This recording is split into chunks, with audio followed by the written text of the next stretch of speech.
We need to have a talk, Missy. Because you're very pretty and you're very, very sweet. And I love you, Moo. I love you.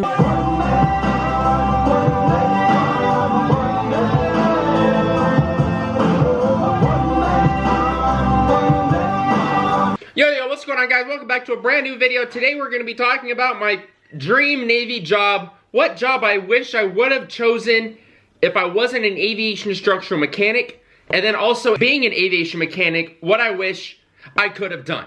Oh yeah! So being an aviation mechanic, first off, I'm going to talk about what I wish I could have done as an AM. Now, I was attached to a Helicopter Maritime Strike Squadron 7-7. We had several detachments. Some of the detachments went to Carrier Air Group 2, I believe, CVN-72 and CVN-73. We were on aircraft carriers. Another detachment from my squadron would go on to small boys and would do anti-piracy and drug interdiction around Africa, for example. And I think some people went to South America. Now, the reason I wish I didn't go to the carrier detachment, although it was awesome working on the flight deck and getting all that experience, and I did go to some cool ports, you know, Australia, the Mediterranean with Turkey, the Middle East with Dubai and Bahrain, Southeast Asia, living in Japan, China, Hong Kong, Korea. But the reason I wish I was on the small boys was because their quality of life. I did spend some time on a cruiser, and wow, they pretty much did not do anything. Because the detachment that went onto the cruiser from our squadron, they were really awesome maintainers. So everyone that goes onto a detachment is usually the best of the best. And they have a couple trainees that they take with them, you know, so they can get experience. If there's two aircraft and one of them's completely maintained and the other one's flying, there's nothing for you to do. So people would literally just work out all the time 24/7, or post up on the little flight deck of the small boy and get a tan. Bring out the freaking lawn chairs. There's also a lot more swim calls. There's a lot more Steel Beach picnics. There's even opportunities for them to fish. The quality of life is amazing if you're a squadron member on a small boy. So that's what I wish I could have done. Now, the Navy job that I wish I could have chosen besides AM, this is gonna be pretty obvious, but you know, my dream Navy job, it's not gonna be like Special Forces. You know, everyone wants to do SWIC or SEAL or EOD or Air Crew, which, you know, it's pretty cool. I wanted to do SWIC as well when I was a youngin'. When I was 18, 19, everyone tries to do the PFA and get into BUDS or get into SWIC training or get into the Air Crew pipeline. But if I actually wanted to make the military a career, I'm gonna level with you guys, it's quality of life. Now that I'm older, you know, your quality of life is very important. And if I'm gonna get paid the same amount sitting at a desk than someone is up on the flight deck risking their life, or where they could potentially be severely injured if any little mishap goes wrong, dude, I'm gonna pick a freaking desk job. I would have been a PS or a YN. Dude, I would have do that for 20 years. And you play the game, you get your paperwork done, you get to be buddies with the CMC, you get a lot of FaceTime with the higher ups, with the officers, because you're always in admin. Now, I'm not saying that it's an easy job. Obviously, you're dealing with a lot of khakis. You're doing a lot of paperwork. You're doing a lot of pencil pushing. But the pen is mightier than the sword. What are you making for dinner? What the heck is that noise? Rice. You're making rice for dinner. No, special rice. What else are you making? Chicken. Oh my. Now, this might be pretty obvious, but I would also be an MC, a mass communication specialist. You guys know that my personality, I like post-production. I like editing. I like filmmaking. I like creating things, talking to people, interviewing. You know, as an MC, you get to be up on the flights. Like, you get to fly in aircraft. You get to take awesome pictures, awesome videos.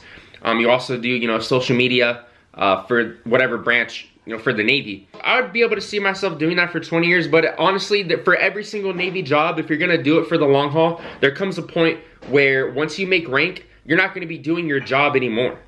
You're going to be training people how to do the job correctly and proficiently, and you're going to be overseeing stuff, junior personnel. You're going to be doing a lot of paperwork, a lot of evaluations. You're going to be writing a lot of brag sheets, putting a lot of your sailors up for awards, doing a lot of bureaucratic stuff. You're not going to be doing that job that you signed up for once you make E6 and you're an LPO, or you make E7 and you're a chief. So it's kind of irrelevant at the end of the day. But that's just for me. Who's to say that if you really love working with your hands, or you really love being a mechanic, you couldn't do that for 20 years. I joined the Navy at a really young age, right out of high school, so I didn't really know what my skill set was, what I really wanted to be when I grew up.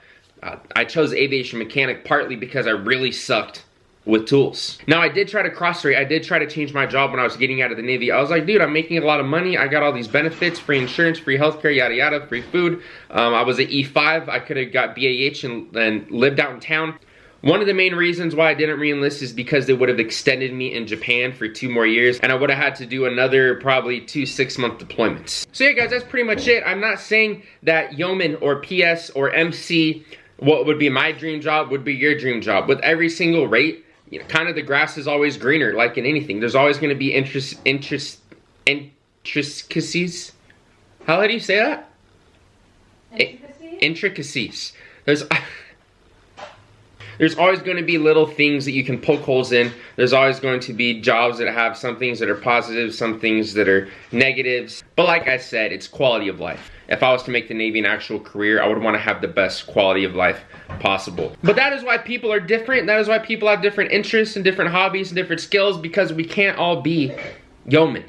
We can't all be MCs. Thank you guys so much for the support, though. I really appreciate all the puppies. This is going to be wrapping up this video. I'm going to be starting a cool new series soon on the channel where I react to all the court-martials and all the non-judicial punishments of the month. The Navy releases all the court people that get in trouble every month, so we're going to be reacting to that. We're going to be seeing what the Navy, what people get in trouble for, what people do, what stupid things people do, and it'll make you think like, wow. I'll see you guys very soon. Brand new videos every day on the YouTube channel. Make sure you like and subscribe. We're on the road to 75,000 subscribers. We're about to hit 64K. We're about to hit 10,000 followers as well on Instagram. Everything is at JT Lobster, JTsuits, the Monetization Squad, Lobster Squad, and my boy, Papa Squad. What would a video be without a little screen time of my boy? And there's my sweet, and she's a very pretty. Oh, look at the smile, and a very sweet woman, too. Hello, guys, you're very pretty. And you're very pretty, mama. And I love you, too, baby. And I love you, too, sweetie. And that's my angel. And that's my sweet angel, mama. I love you. Bless you. And my man, with an awfully good plan, there's my boy. Pow. All my life I've been waiting for, I've been praying for the people to say